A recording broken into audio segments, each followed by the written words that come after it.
So welcome to BM Class Organization, and this is Nation Building Academy. So my name is Janet Zamarachi. So today I'll be teaching you on building an ideal state. So when it comes to an ideal state, what is an ideal state? What does it mean? So an ideal state is a perfect society that is free from negative influences, a political system that ensures justice, freedom and harmony. So an ideal state is a perfect state, free from external attacks, free from a lot of things that are negative. So when it comes to an ideal state, you need to understand that justice, equality, fairness are what dominates in this ideal state.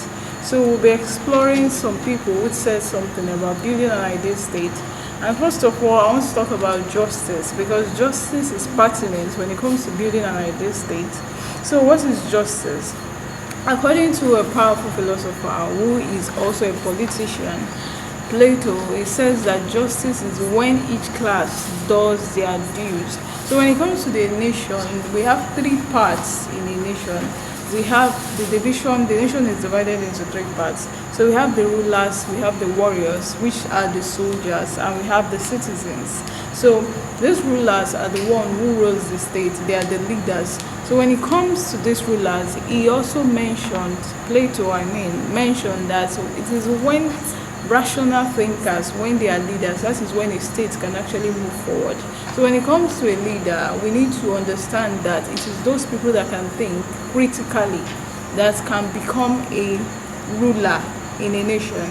Also, the second one, he said they are soldiers. These are the people that guards the city with courage. They are the one that stands and guards the city from any external attack. And it's also one we have here, we have the citizens or the producers, or we can call them also the artisans. So these are the three divisions of the state. So it's said that justice is when these three divisions, these people that fall into these categories, knows that this is the category they belong to, and also work in that category, work for the betterment of the nation.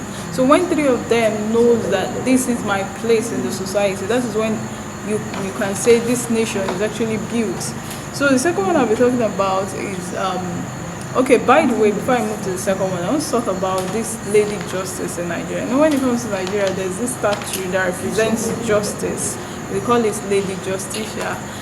One day I was actually scrolling through the net, and I was trying to get the meaning of what that statue represents, So I came across one, and it was actually in front of a law faculty, and it was bent. Like the situation, the statue itself was not right. Like they had to use stick to hold it. Like, so I was just like, even statues speak that there's no justice in this country. So that is just it. So when it now comes to that statue, Lady Justicia, you will see that if you watch closely at that statue, you will see that her eyes is blindfolded. She has a sword in her hand, and also she has a sword in her hand, and she has this scale. So what it means is that blindfolded eye means that she is blindfolded to any impartiality.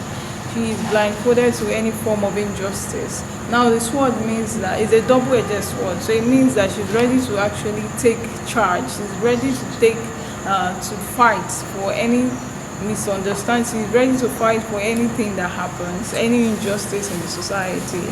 And the scale represents that fairness. It represents fairness and equality. So moving on to the second one, I'll be talking about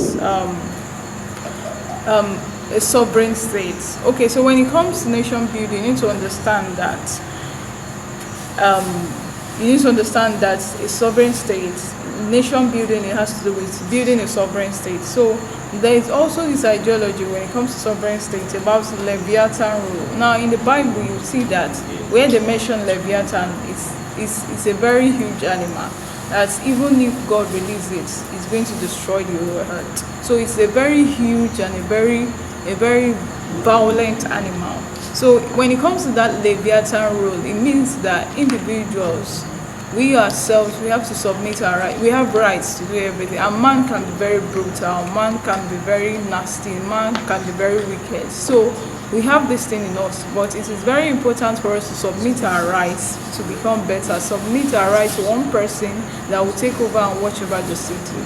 So also, if you check this Singaporean rule, you see that in their history there's a particular leader, a very powerful leader named Lee Kuan Yew. So during the time of Lee Kuan Yew, he was a very authoritative leader. Like, he was very brutal, and people criticized him because of his brutality, because of his discipline, because he was very brutal. He gave them no time to be free.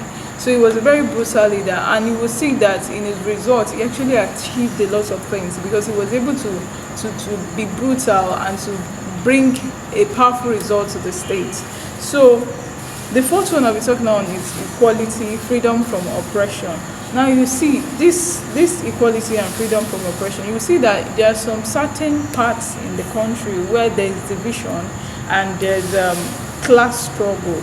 For example, in Lagos State now, there's a division of mainland and island. You see that people that live in the island, they are wealthy people, while people that stay in the mainland, they are poor people. So this division sometimes makes the citizen feel less of themselves, makes them feel inferior to others. So it is important to bring people together in a state. Let them be together.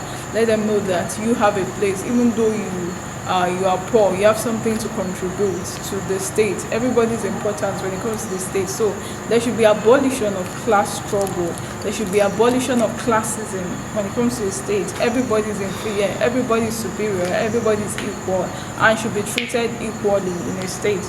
Also, the last one now we're talking about is a state is good when it helps individual achieve eudaimonia. Now, when it comes to eudaimonia, it has to do with human flourishing. It has to do with human flourishing. It has to do with virtue. It has to do with purpose. So, a state, an ideal state, helps individual achieve their purpose in life. Like, you need to learn how to bring people together and also help them know that each individual have a purpose. They have a part. It's also something I said earlier. They have a part to play. They have a purpose to play in this nation. You have to come together and give up your rights, surrender your rights, come together, forget about your background, where you're coming from, and just come together to build a great nation. And I'll be stopping here. So thank you very much for tuning, for subscribing, for liking the video. God bless you. Have a wonderful day. Folks.